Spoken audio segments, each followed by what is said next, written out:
It may seem early to prepare for FIFA 23. The game doesn't come out for another 3 months, and I'm sure you're also wondering how you could even prepare when we've heard nothing about the game at the time of recording this video. But there are some things that you can do, and we can safely say this because it's been the same cycle every single year. But before we do get into the video, if you're looking to get some very easy coins, then there is no better place than Mule Factory. Head over there to get yourself some cheap, fast FIFA 22 coins, completely reliable, and if you use Fnatic5 at checkout, you'll also get yourself a 5% discount. Link can be found in the description down below. It's worth highlighting that most of the stuff that you've managed to accomplish within FIFA 22 will not be there within FIFA 23. This means coins, players, your club, and consumables, nothing like that will cross over to the next Ultimate Team. If you was able to do this, it would just defeat the whole point and everyone would just have a fully stacked club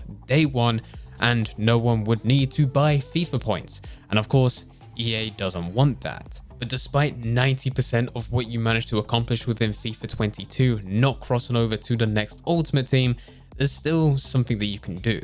And this is by creating multiple accounts. Now this will not benefit you with coins, players, clubs, and consumables as we just mentioned, but it does open a door for other opportunities. The first way is that you will be able to claim multiple packs at the start of the very next FIFA. If you create an account now, by the time you get to FIFA 23, you start up your Ultimate Team, you will have loyalty packs. Now, as you have only just created the account, you're not going to be getting amazing packs, but you will still have more than if you create the account when FIFA 23 is first released. With these packs, the chances of you getting something good is fairly small. But as with every type of pack within this game, it comes down to a chance. Because you're getting a loyalty pack, you're still going to have a fairly low chance of getting something good, but as you will be going through this with multiple different accounts, with every account that you create, you increase your chances of being able to get something good. This means once FIFA 23 is finally released and you have access to the web app, or you're going through the early access with the EA subscription,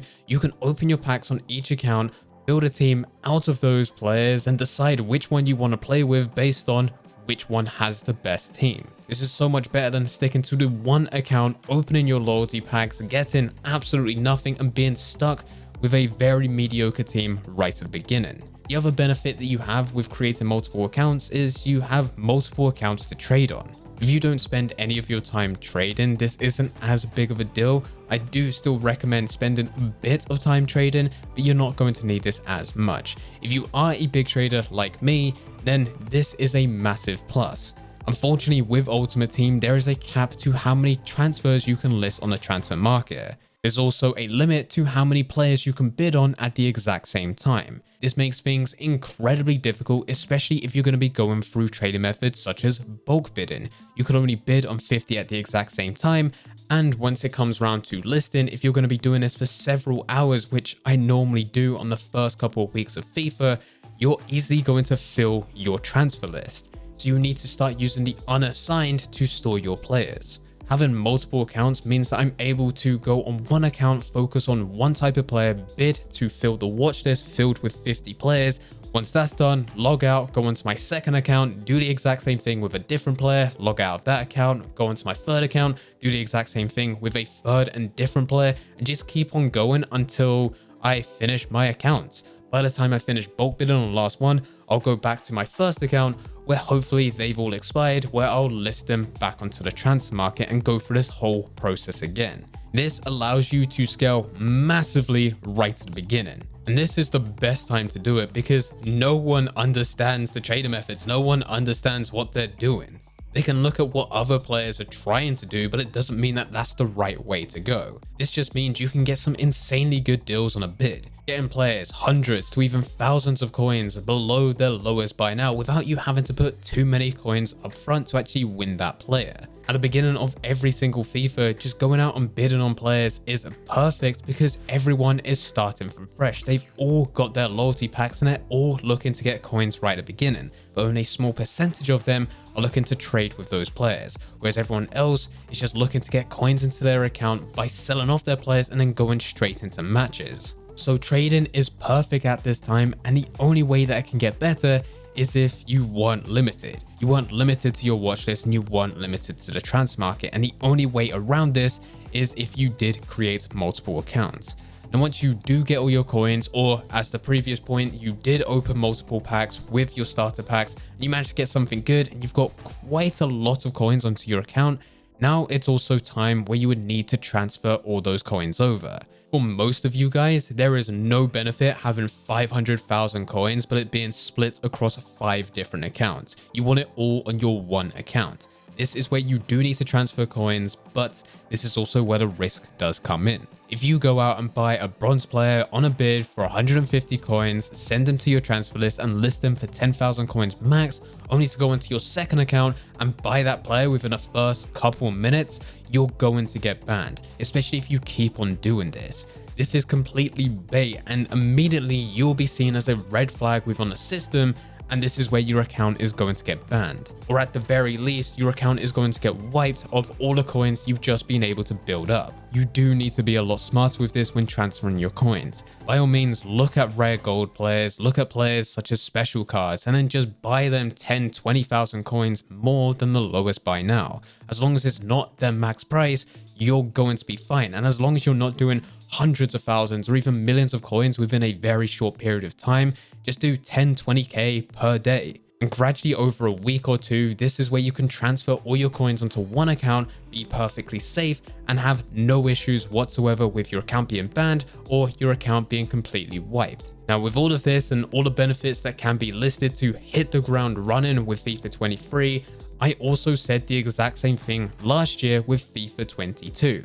And there was a lot of comments on those videos from players saying that they could just create multiple accounts on a web app once it is released. This is a mistake. For a lot of people, they don't know, and it's because EA don't broadcast this, but there is a cutoff period in August. If you create an account after this date, which we don't know because it is just closed to EA and only EA knows this, but if you create an account after this date, you will not get access to FIFA 23 on the web app. You'll try and use your login credentials once the web app is released, and it will say you will need to have an active account. And the only way that you can have an active account is by playing matches. What makes matters worse is if you do have EA access at the time, those matches that you play during that trial period, they don't count. You will need to wait until the full release of FIFA 23, and then you will need to play your matches on the full game. And after a week or two, that is when you'll have access to the web app. By the time that happens, it's already too late. The other benefit of creating multiple accounts now is you can increase your chances of getting access to the FIFA 23 closed beta. And this doesn't have any effect on the full game's release. Anything that you do within the beta doesn't cross over to FIFA 23 on the full release. But it is an extra thing to do within August if you do get invited. You can have access to the game, and even though it's not going to be the exact game on the full release, you do have a good idea of what skill moves are good at the time, and you can get used to the gameplay mechanics which fit the meta. It doesn't guarantee that these mechanics will still be there on the full release, but if they still are, you already know how to use them. Now, just as a bit of backstory to this and actually links into creating multiple accounts, I've been playing FIFA Ultimate Team since FIFA 10, and on my main account, I've never been invited to a beta. Last year, after creating multiple new accounts, 2 of them that were literally just created got invited to the closed beta. This was the first time ever, and it was from the new accounts. Now, that doesn't guarantee that you're going to get access because I did create several accounts and only 2 of them did get invited. And just by doing some simple maths, you know if you got a very small percentage of getting it on one account, you do double your chances if you go and create another account on top of that. They do still need to be active accounts. You do need to go through, you do need to kick things off, and you do need to play several matches to get things going. But I do think it's worth doing to get access to the closed beta. Last year, I enjoyed my time. It was an extra couple of days where I was able to go through and just play a new game which no one else was able to have access to, and just explore creating my ultimate team. It was so much better than playing FIFA 21 at the time during the dead phase. And the last benefit that you can have with creating an account now is that it is something else to do. If you're like me, you've probably accomplished what you've wanted to accomplish with your main account. It's nice to see that you've managed to spend a full year on this game. You managed to build towards a very good team. It may not be the best team ever, but it's a fairly decent team. And now from this point, there's no real goal for you to go any further. There's no real aim for you to be competitive or go into FUT champions because you've achieved what you wanted to achieve. It's always nice at this time of the year to start a new account just to see where you can get to in a fairly short period of time. We're talking 2 to 3 months of FIFA 22 until FIFA 23 is released. It's nice to see what you can actually achieve within that time. Can you get a better team than what you've spent your whole year working towards? Or maybe it's just a case of experimenting with different types of players or taking a different approach to your Ultimate Team. You can create one new account, go through this whole process just to experiment with players, but have the added bonus of increasing your chance of getting access to the FIFA 23 beta. And also it's an extra account where you can claim loyalty packs and even trade on once the next FIFA is released. This is really the only way in which you can prepare for FIFA 23 at this current moment.